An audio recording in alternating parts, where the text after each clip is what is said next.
Sorry about that, y'all. We had some technical difficulties. Of course, y'all know it is Mercury retrograde and it always fucks shit up. So, again, Magic LaCroix, the Dark Lord, Warlock Asylum coming back at you for another Right. Gatewalkers Dialogue. So, what's going on, gentlemen?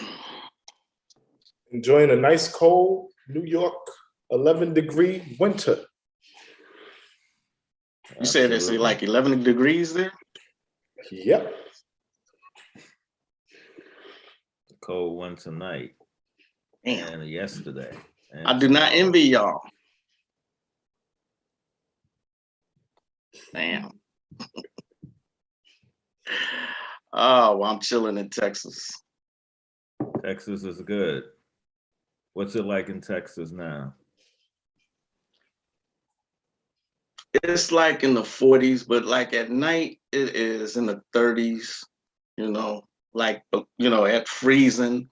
It ain't cold like it is up there with y'all, Yeah. but it's cold. Though. Yeah. So, That's what's up. okay. Yeah. So, does anybody keep a dream journal? I used to. I'm taking a break right now. You know, things get a little intense when you're a gatewalker. But yes, I used to. You know, it's very interesting. I'm thinking about jumping back into the dream stuff this month. So yeah, I keep it mentally more lately than I used to keep it written, but it's sporadic. I'll keep a journal here and there, but the dreams are like real life experiences when you're a gatewalker. So, you know, I guess everything that's in the diary, most of that stuff you remember anyway,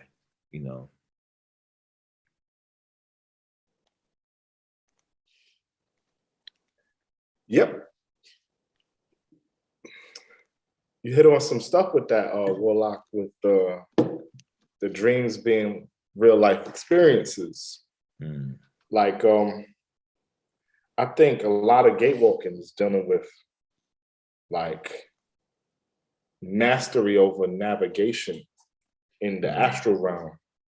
Like there's all these sorts of techniques on like how do you astral travel, but like you got an art form dealing with intense astral travel in the dream world day to day.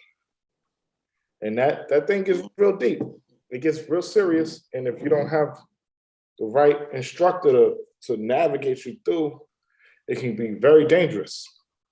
So, absolutely. Yeah, I just wanted to drop that in there. Right. I remember I haven't written down. I actually went through them today, and I was like, wow. That's when my dreams were very, very vivid. They're very intense. It was during that gatewalking phase while I was in the process. Terrain, you remember we talked. You was in one of them. Told me we had work to do. You know what I mean? So yeah, it's something. It actually will give you a whole bunch of confirmation that what you're doing when you're gatewalking is the real deal. Absolutely. I remember having a dream. I'll tell you one of the experiences I had. I was in the Akbalu, right? So in the Akbalu, the thing with the Arilla text is that when you're going into it, it also teaches you how to combat it. So in other words, a lot of those things are responsible in the Arilla are like for disease or something like that. So the Akbalu, I guess the physical representation of that element in the world of nature would be the mosquito, as an example. So one night I was in the Akbalu and I had this dream. It it was surreal. Like you didn't know if he was awake, asleep, or whatever. And I saw these 6-foot mosquitoes. So when I woke up, I had mosquito bites all over my arm from top to bottom. I went to the bathroom, put water on my face, make sure I was like really up. Then I was like, damn, because it's hard going back to sleep. But I was just tired, so I went back to sleep. And I was given a formula of a spiritual bath to use cayenne pepper. So I got back up, Mm. I boiled the cayenne pepper, and like I'm half asleep, so like it's boiling, then like part of me dozed off, pot's still on, I turned it off, and I Right. gotta wait for it to cool and Right. strain it. So then I do that. By the time I really get to sleep, I jump in the shower, pour it over me, and then I went to sleep. When I woke up that morning, all the mosquito bites were gone. Mm. So it was kind of showing me like certain forms of spiritual purification. So when I went down to it wasn't Arizona, I think it was New Mexico. I saw all these people with red pepper outside their house, as like a form of protection. It was like a clove of pepper, like, cloves of pepper outside their house for a form of protection. And that was one of the dreams that, it was just like an experience, you know what I'm saying? So I don't think I would ever forget that. Mhm. Yeah. We got a question in the chat box asking for an explanation of what a gatewalker is. Do either one of y'all want to take that? I'll let Terrain take that one.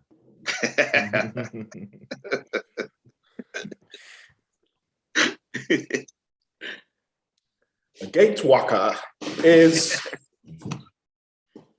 one who have gone on into the journey of the Chaldeans, the Sumerian journey of the Chaldeans, going into the planets and planets leading you into other realms and things like that. One who have gone into themselves, into their psyche,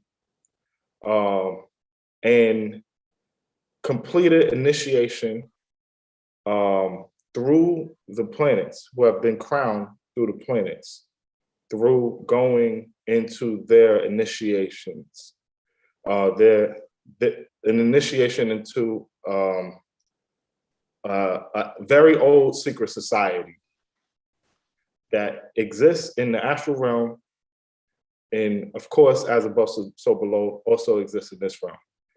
Also existing fully in your mind, but very tangible, real dimension. A gatewalker is someone who is trained themselves to walk in the right of the testimony of someone we call the mad Arab, saying spirit that have channeled how to move through the process of the planets. So that in a nutshell is what a gatewalker is. But to like really describe what a gatewalker is, it probably take us about 12 hours. And you would have to get a full description from all three of us. So that's my answer right there. Yeah, absolutely. To add to what Brother Terrain was saying, because it is a deep path. A lot of times, most of the people in the world are looking for some sort of secret. They're looking for something that's behind the veil, and that's what gatewalking is. It's a term that we use to describe a rite, a passage that was held in high esteem spiritually since ancient times.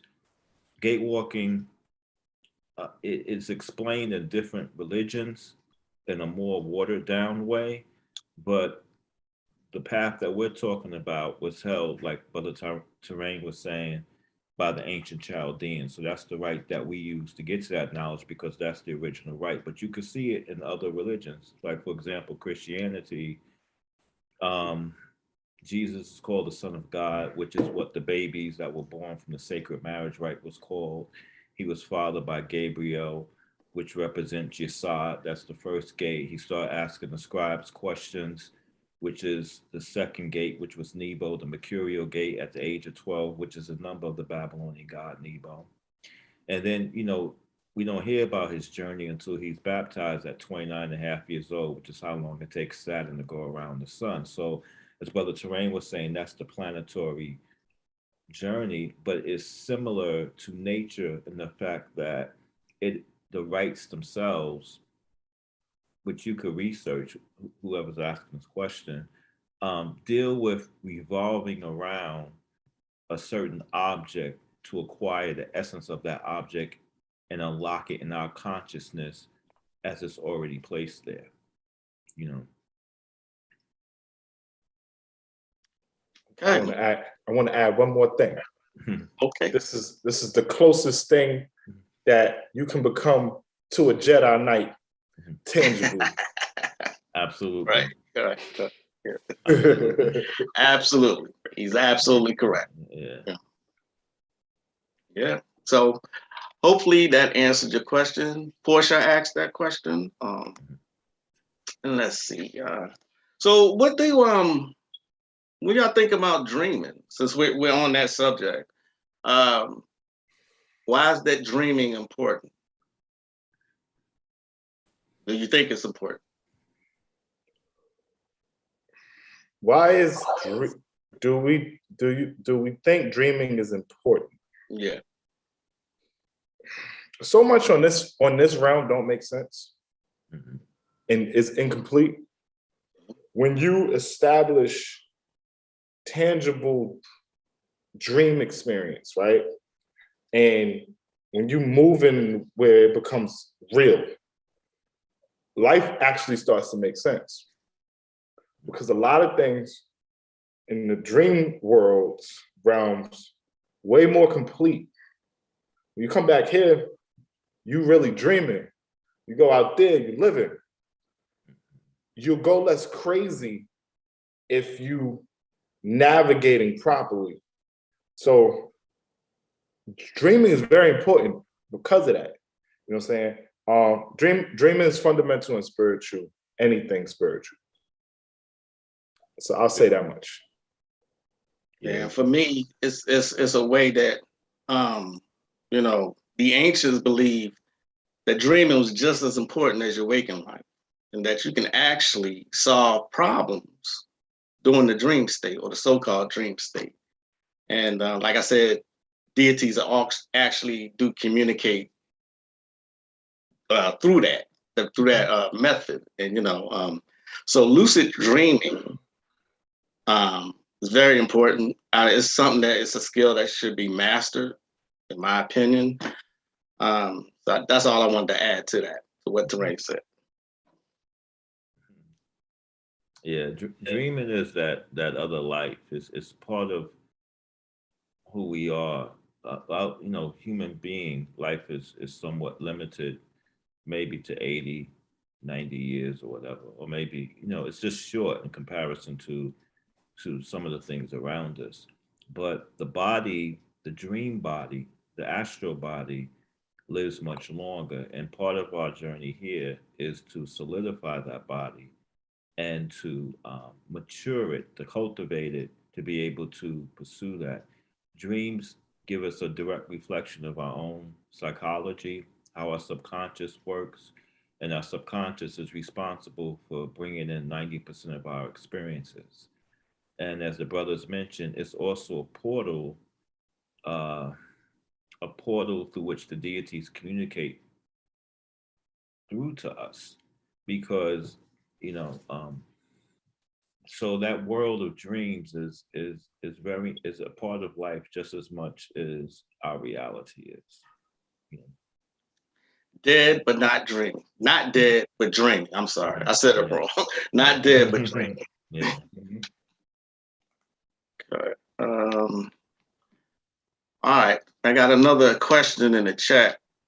Queen of Hearts is asking, can you be initiated and not be consciously aware? No,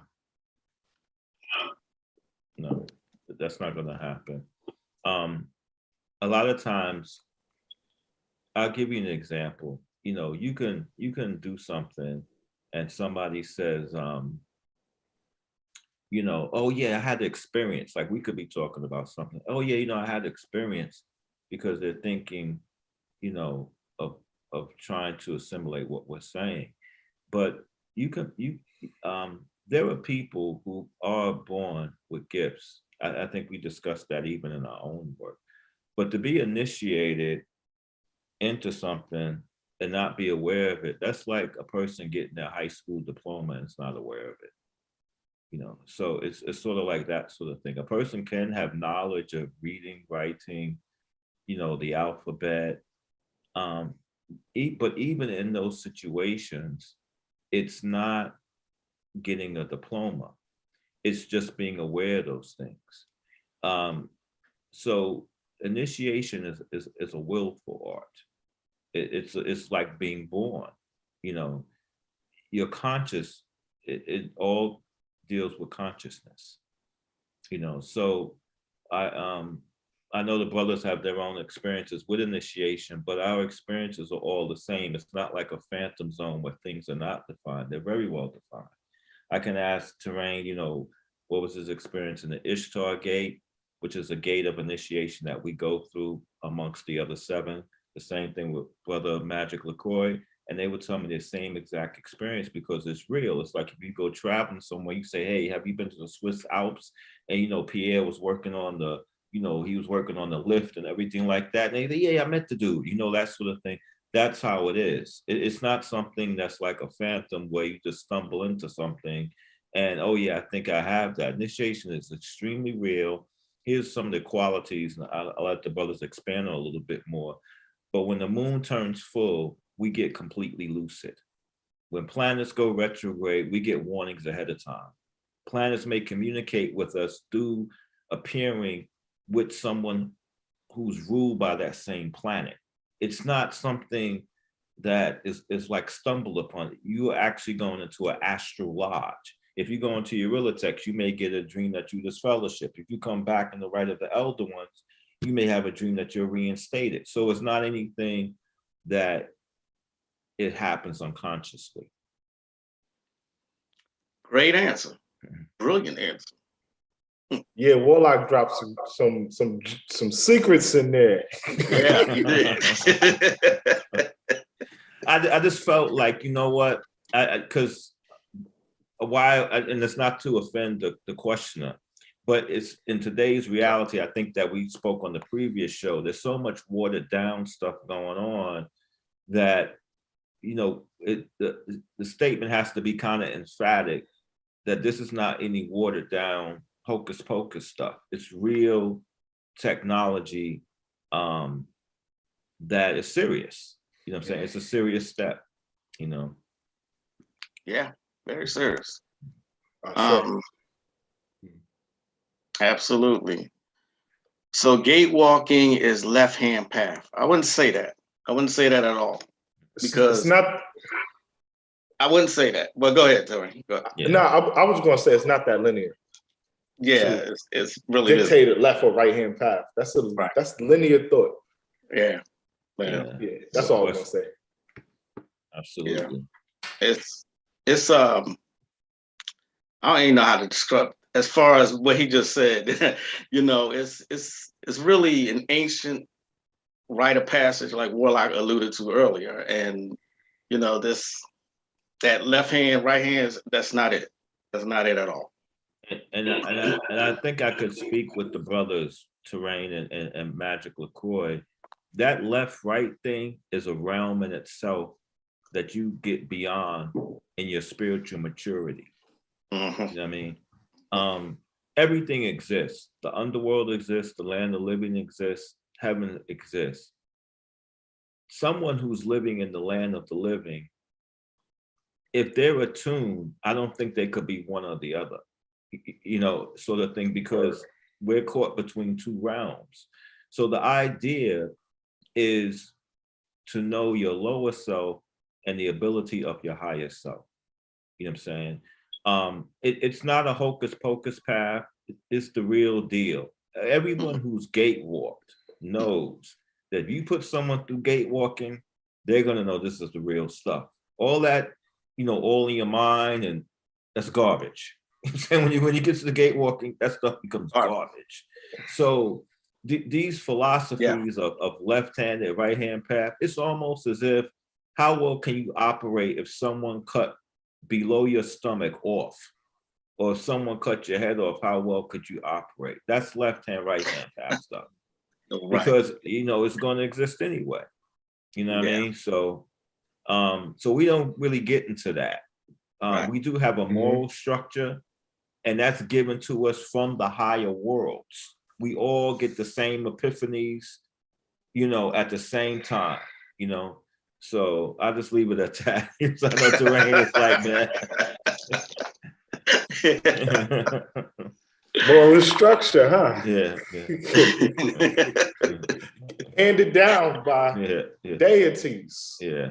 And very direct. Yeah. Word. You know what I'm saying? But because go ahead, Magic. No, go ahead, Magic. I was just gonna say that, just like the one that I always talk about is the Gator and the Gall, and how that was, I never wanted to do that shit again. I really didn't. It was just the nature of that gate, though, what is necessary that you go through it. You know what I mean? But that warlock, it was just fight. Not physically fighting, but at the job, at home with the wife, with kids. I was fighting with everybody. I was fighting with strangers. And it was like, wow. So, like Warlock said earlier, when you actually gate walking, you know that this is the real deal. So, gotta be serious about it. One thing I want to say is that, like, there's a certain knowledge that is not read; it's gathered to experience. So, for people out there, and we're going to get into this conversation as this series evolves, you have to be a part of the movement. And that's not a sales pitch. It's just a straight reality. Gate walking is like being Jewish without the belief, because you're dealing directly with those forces. So it's not something that, it's being part of an organization that's hierarchy is in the visible world, and every member has a direct relationship with that organization. Word. So gate walking is an established path that you initiate into, or is it self-initiation? That was asked by Ty. I think we kind of just answered that already, kind of. It's both, pretty much. I mean, you have the choice how you want to proceed. I mean, the system has a way of booting people out of the current who's not actually ready for it. You know what I mean? So you do have to have a gatewalker guide you, because you can't, like I said at the last show, you can't pick up the book and just say, get it. It's not that kind of initiation. You have to have someone walk you through it, so to speak. So in that way, it becomes a lineage and it's passed down. If that makes any sense. I think in the calling, it mentions that the system was passed down by the elder gods when they walked the earth. So, like Magic LaCroix says, it is a system that's passed down. There is a level of self-initiation. A person can pick up the book and do the rituals, but like Magic LaCroix said, there's customs and there's unsaid things in the text that if a person is not working with someone, it could be a little bit interesting and maybe even damaging. I would say so. Yeah. Potentially fatal. Yeah. Fatality also. There was a let me bring this one experience up. There was a guy when I was learning gatewalking. It took me a long years to even learn how to gatewalk. And when I finally did, I knew what the potential of it was. But anyway, so the guy that was teaching me was also teaching someone else who was a school teacher. And he didn't take what he was learning seriously. About 6 months later, this dude was writing Congress asking them not to turn children into glass figurines. He lost his mind. That's how serious gatewalking Really? is. Wow. And it reflects a right. There's a Native American rite of initiation, and more in the South American area, and you have to go inside of a tent, and you have to face a deity of the stars. But if you don't get that situation right or whatever prepared, you will leave that tent and you would try to wash your body with dirt for the rest of your days. There are certain rites that if you don't get it right, you're not going to make it out, with your mind, intact. So, now if you want to self-initiate into that and not have any contact with anybody, that's up to you. But I think I would think twice about that decision. I wouldn't suggest it. I remember as soon as I finished Gatewalking Magic, I asked him, I was like, all right, so you done now. I was like, do you think you could have did that and follow all these steps just reading the book? And he was like, hell no. Hell no. it was so many details. So many intricacies. He was like, hell no. Right. Yeah. I remember that. Oh man. Okay, so that was all for the questions, but would y'all mind sharing any significant experiences you had? I mean, we've done it already, but any significant experiences you want to tell the audience? With gatewalking in general? In general, just in general. I had so many. It's hard to talk about some of these experiences, right? Because some of these deities told me to fuck up. I'll be like, all right. Yeah. I was like, y'all got it. They, the first thing they approached me with is say, yo, this is a secret. Don't talk about this. You know what I'm saying? Yeah. So, I'll share what I can, but like, not just not revealing the secret, but also certain things that are sacred. You know what I'm saying? Certain tangible experiences we have as gatewalkers, people don't even know it is real. Don't know it exists. They don't know certain experience you can actually have. So that sacredness is real deep. You know what I'm saying?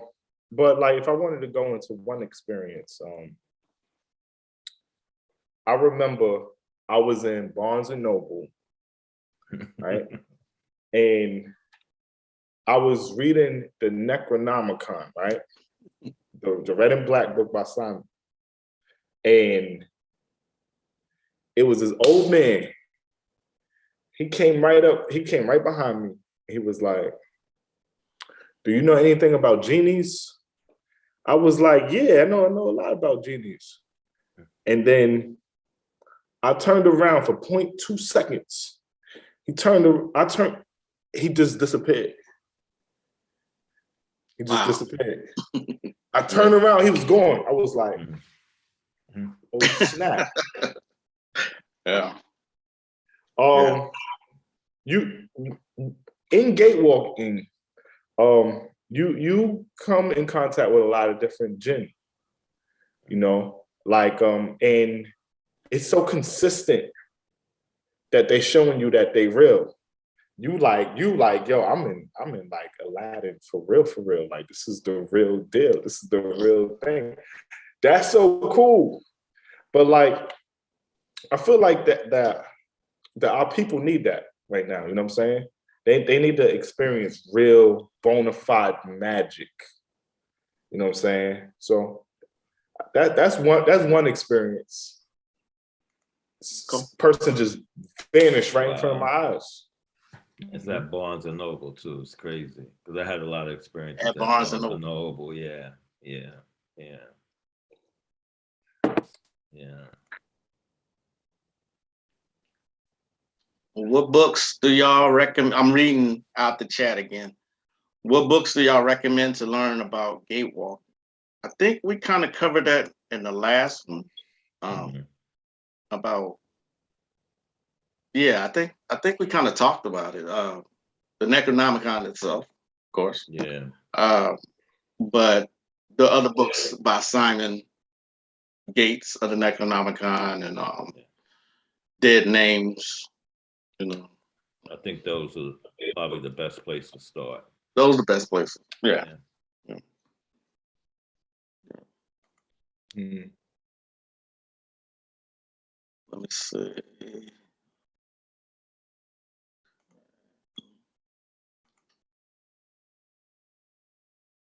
That's a great question. So it seems gatewalking is a process of spiritual evolution. Absolutely. 100, 1000%. Spirit of ascension, maturity, evolution.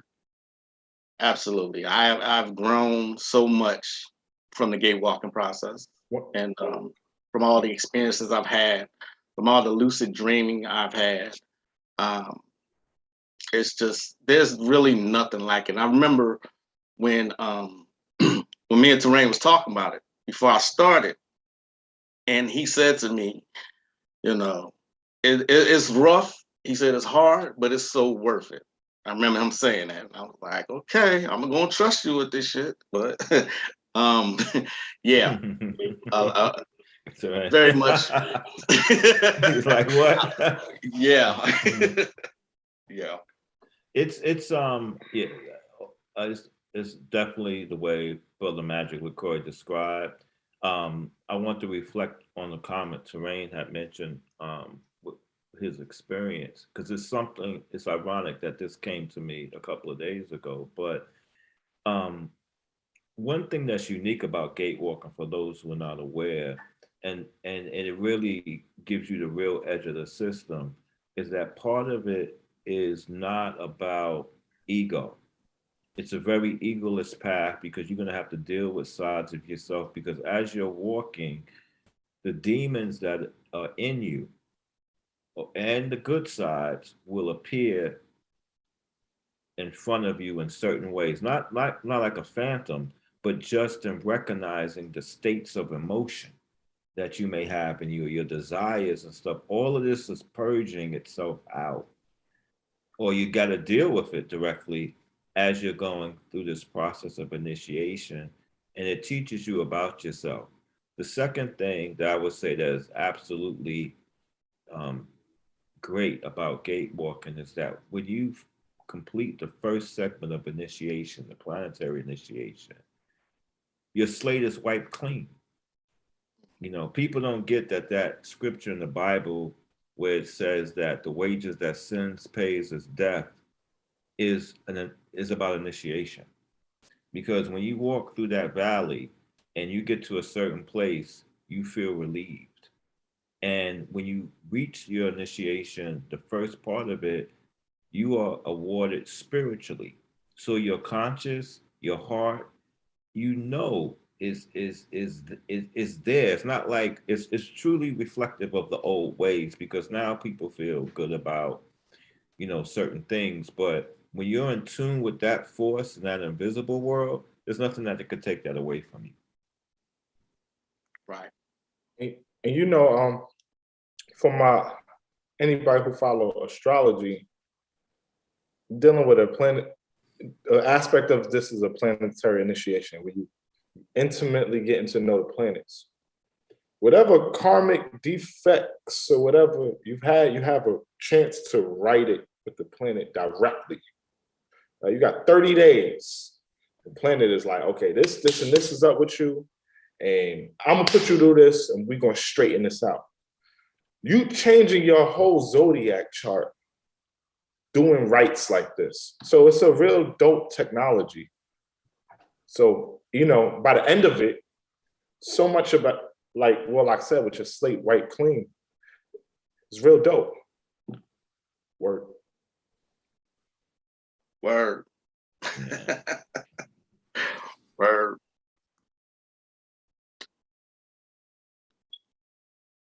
I'm trying to read the questions here. Okay. Queen of Hearts asks, so is gatewalking part of your soul's purpose in whom you are and your station, rank, etc.? Trying to differentiate my experiences in the astral and some of the work I do with them.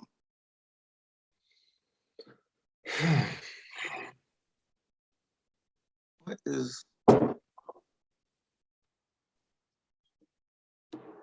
I wouldn't say straightforward to say this is part of your soul's purpose or not. I would say you got elite routes that you can take if you select it.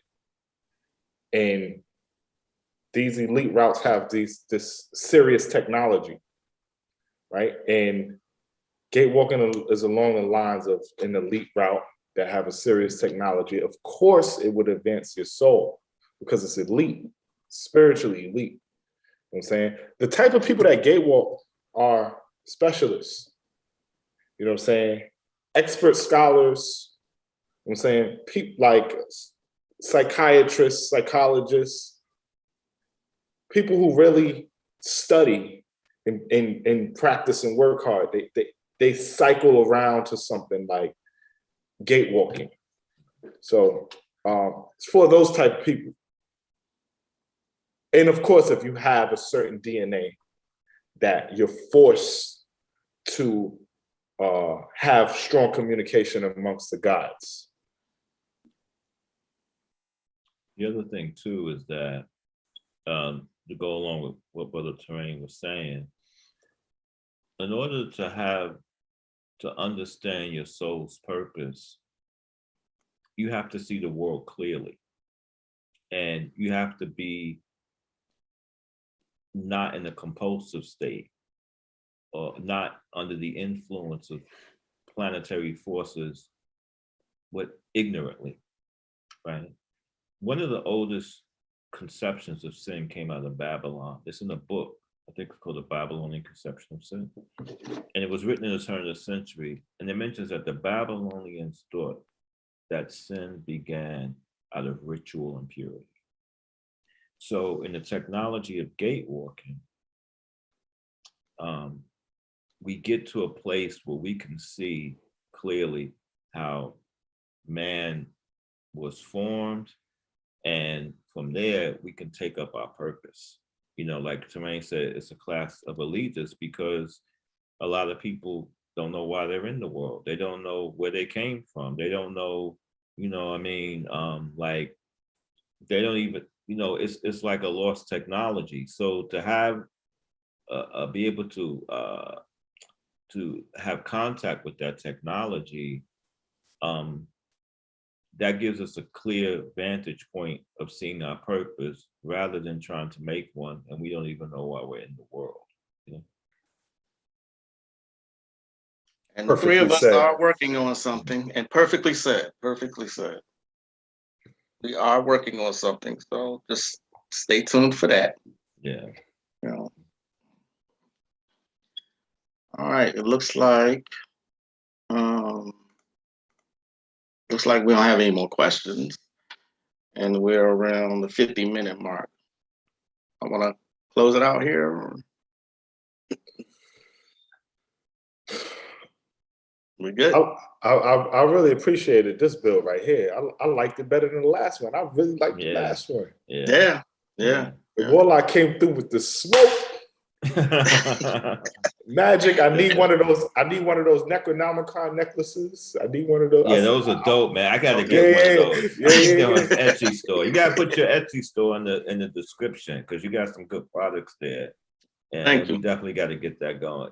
I'm thinking that we can build on what we were talking about as the weeks progress. Okay. Yeah, because it's about time. You know, there's a lot of times retrogrades are also good to go back and to rework, as we all know. You know, but absolutely, it's absolutely. it may be a good time to move forward, because these talks are developing, and I could see out of that, you know, people actually taking that on as a program. You know, like, let me get this video, and Absolutely. you know, yeah. Absolutely. And not to sell himself short, but Warlock has actually put out some great books. I'm serious. There's some really, really good books. I'm actually in the process of rereading two of them. The Dark Knight of the Ayala Hotel and Brooklyn Geisha. You know, plus he also has the Atlantean. Well, I mean, he has a lot of books. So just check them out. Word. Yeah. Thanks, brothers. Yeah. Yeah. I'm waiting for Terrain's book. I know he's got some he's cooking in the kitchen. I think 2022 is the year, right? Yes. Yeah, the Tantranomicon is coming out. Wow. Right? Okay. That's what's up. Yeah, That's what's up. All right. And with that being said, we will see y'all next time. Magic LaQuai, the Dark Lord, Warlock Asylum. We will see y'all next time. Y'all stay safe and peace. Peace.